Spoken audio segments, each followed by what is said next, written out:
اهل الحق اهل حق وي دې اهل حق نه مراد څوک دي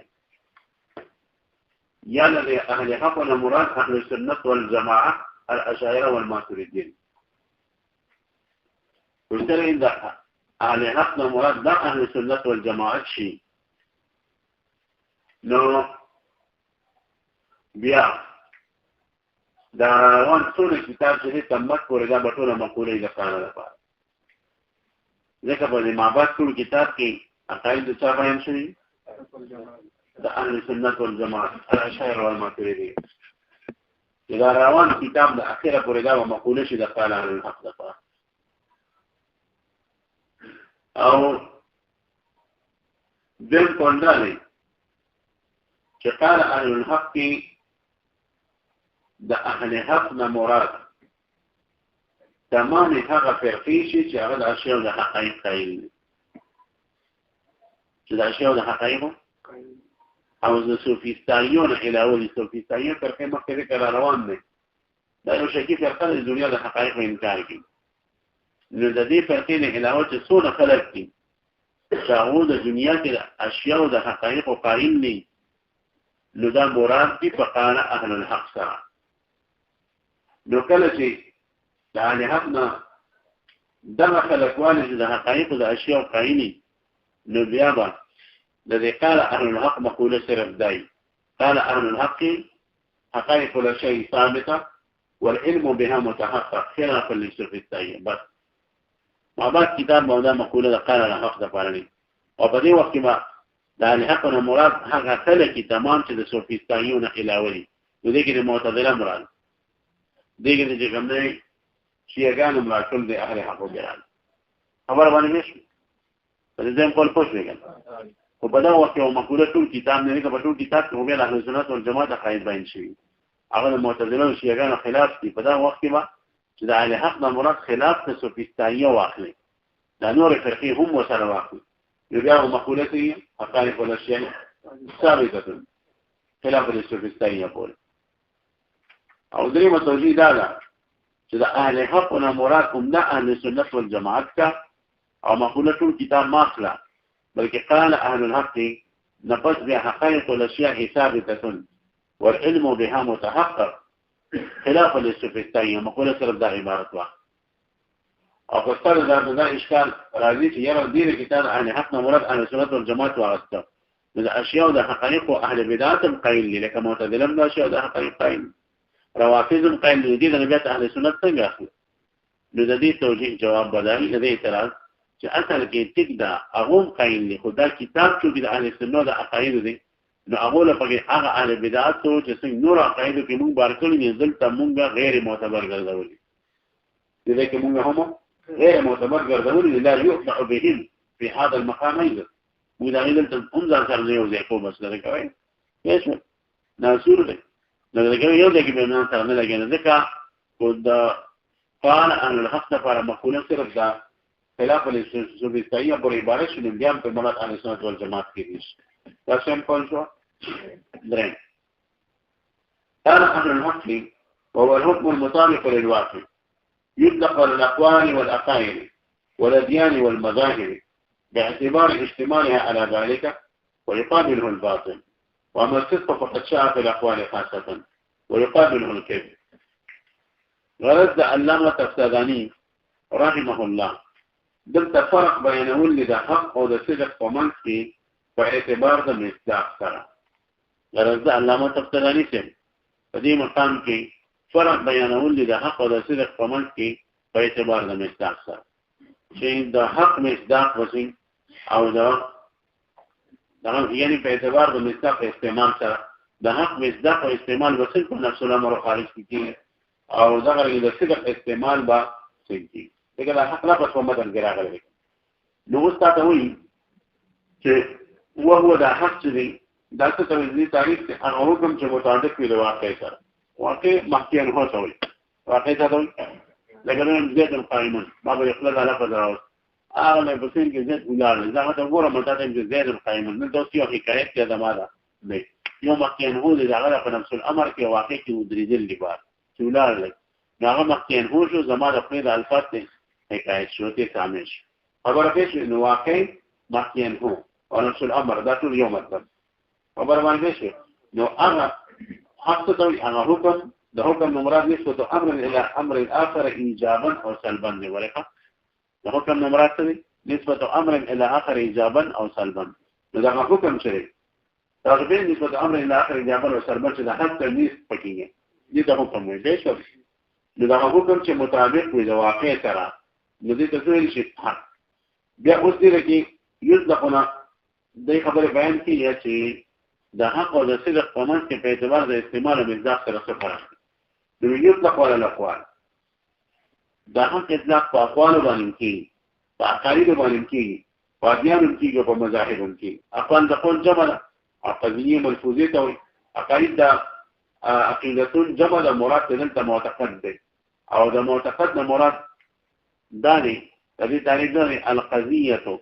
التي عالمها يعقد القلب عليها ويعلم أن خلافها اسم المعتقد تعريف داخلي المعتقد تعريف بنظام فيه القضية التي عالمها يعقد القلب عليها ويعلم أن خلافها اسم عقيدة دي توي لا داخلي تعريف دي خذ عقيدة تعريف دي سوق مناظرة تفوز في سبورت القضية التي عالمها يعقد القلب عليها ويعلم أن خلافها اسم داها قضية دا جددي عالم خپل زړه په دې باندې کلک وتړي اقلیت التي عالمها يعقد القلب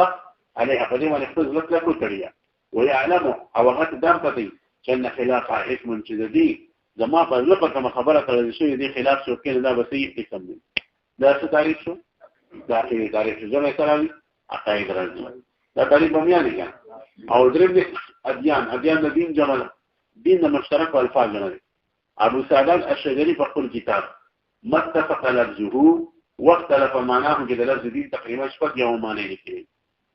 یو د دین معنی اطاعت دی چې د دین خلق اطاعت کې ذکر د دین وایي او مذاهب د مذهب جمع مذهب هغه ته چې خلک په دلیل باندې ثابتې هغه ته مذهب وایي د دې کتاب دا وایي چې اصل کې د حق اطلاق چې دا په قول باندې کېږي په قاعده او پاجانو مذهب مطلب دا چې دا د صفات جوړي مثلا ته ویل شي قول حق تکشو ویل شي چې هذه العقيده حقه دا عقيده حق لا دا عقيده څه يا هذا اعتقاد حق دا اعتقاد څه حق دی دلته دا حق د اعتقاد صفات جوړ او دا کوي هذا دين حق دلته دین صفات جوړ شوی هذا مذهب حق دلته د مذهب صفات جوړ شوی پېښه وګوره به اعتباري ويديو بصفات جوړيږي به اعتبار اجتماعي على ذلك هذا چې دا اقوال عقائد اديان مذاهب مشتمل دي على ذلك په دې حقيقت باندې اجتماعي هذا مش څه راځي اقوال عقائد اديان مذاهب وتا او على ذلك مشار له څوک حق رسري يعني دا اشياء چې اقوال عقائد اديان مذاهب دا مشتمل دي على ذلك بشاباني حقانيت باندې خبره ورته شوه ويقابله الباطل او د دې ځکه چې کومې څه باندې باطل باندې واما صدق او بل صدق نو فقط شاع في الاقوال خاصه نو د دې شيوخ شویلا او استعمال او شهرت شوی په اقوال کې خاصه ويقابل الكذب او د مقابله کې کذب راځي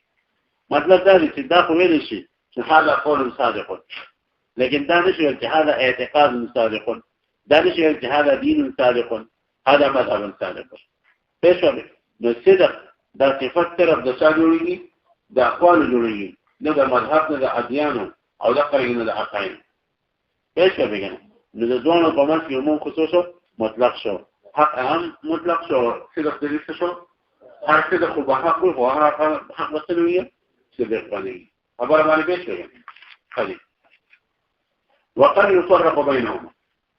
غرض علامه تفسیرانی څه د دې نه فرق بیانول د حق او صدق په منځ کې په اعتبار د مفهوم سره په اعتبار سره ما قبل فرق په اعتبار د مصداق او د استعمال سره دا فرق په اعتبار د مفهوم سره نو چې یو بل فرق کله کله د صدق او د حق په منځ کې کول شي نو وقد يفرق بين المطابقه تعتبر في الحق من جانب الواقع ګور وی دا مطابقت د جانب د مخکینهونه واخلې په جانب د حکایت باندې د بار نه واخلې دننه طرف ته دې ته حق وایي او چې د دې ځای نه واخلې د جانب د حکایت نه په تعرف د مخکې عنهو باندې دې ته صدق وایي خبره باندې لکه نن هغه د پسې ګولان دی زیات مخایم دلته یو حکایت یو مخکې عنهو دی خو دا یو سړی چې مخکې هغه د ته وګوري د زړه ګولان دی بیا د سترګې نه راځي راځي د ما د خپلې ته وګوري چې درو لګیم لري صالح لري مخایم نو د بار نه دننه نسبت کول مخکې عنهو حکایت په جانب باندې دې څه ویل شي هغه او چې اول ما ته وګوري ما د خپلې ته بیا د نظر ګوري او بار وګوري دا حکایت نه مخکې عنهو د دې څه ویل شي څه د ویل شي دا دې فرق شو د دوه په منځ کې وقد يفرق بينهما او دا قد تقليديه استعمال کړي دې کې دې طرف اشاره ده چې دا فرق چې توس بیانوم د صدق د حق په منځ کې نو ګوري دا کله چې ته یو مقام تحقیق کړو بیا به دا فرق بیانې ورنه عام طور په عرف کې د یو بل بځای باندې استعمالي او دا خبره ما قبل بوارکم ده چې ما قبل دواړه په منځ کې فرق په اعتبار د استعمال او په اعتبار د مصداق سره بیان شو چې د صدق شیوع شوی د صرف په اقوالو د حق شیوع ده عامه نو دا فرق وګورئ په عام طور کېږي هر وخت کې کله یو بل په ځای باندې توسل استعمال شي تاسو خبره پېښه وقد يفرقوا كلا فرق كل شيء دون بمس بين المطابقة تعتبر في الحق من جانب الواقع في مطابقات المعتبرة والشيء بحق إلى جانب الواقعنا وجانب الحكاية وفي الصدق وصدق من جانب الحكم من جانب الحكايتنا إلى جانب الواقع فمعنى صدق الحكم بمعنى صدق حكم دادا لحكم سابق كده دادا شو مطابقة الحكاية للواقع واقع مخيانه وسر ومعنى حقية الحكم امانه حقیقت د حکم دا مطابقت الواقع ایاه مطابقت د واقع له چا سره د حکایت سره خبره باندې شي